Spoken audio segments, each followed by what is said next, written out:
Assalamualaikum warahmatullahi taala wabarakatuh. Perkenalkan, nama saya Randy Haryadi dari kelas FM20C Fakultas Farmasi Universitas Buana Perjuangan Karawang. Di sini saya akan menjelaskan mengenai materi asam amino.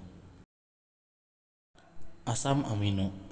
Asam amino ini adalah bagian terkecil dari struktur protein, yang mana protein dari makanan merupakan kumpulan dari beberapa bagian terkecil.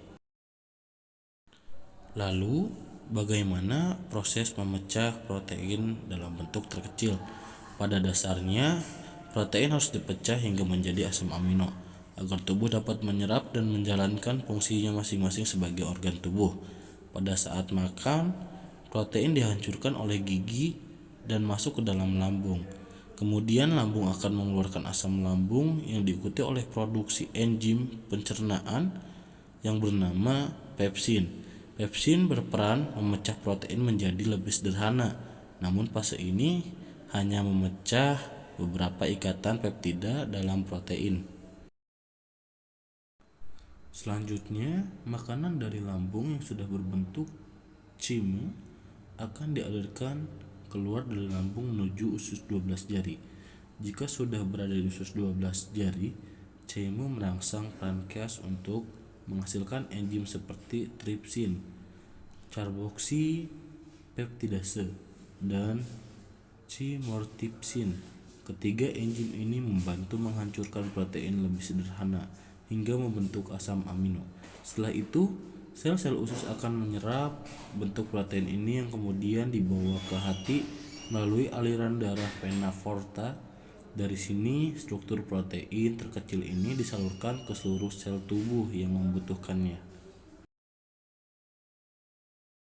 Selanjutnya, ada jenis-jenis asam amino dibagi menjadi 3. Di antaranya, yang pertama ada asam amino esensial. Asam amino esensial ini merupakan bentuk protein yang tak bisa dihasilkan oleh tubuh secara alami. Itu sebabnya kita perlu mendapatkan protein dari sebuah makanan. Jenis protein yang dibutuhkan tubuh dibagi lagi menjadi beberapa varian.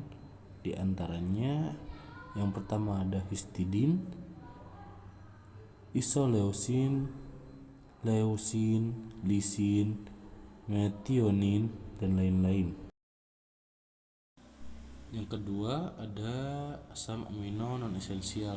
Sementara itu, asam amino non esensial ini merupakan bagian protein yang dapat diproduksi tubuh bila tidak mendapatkannya dari makanan. Beberapa contohnya meliputi, yang pertama ada alanine, arginin, asparagine, asam aspartat, yang terakhir ada sintein.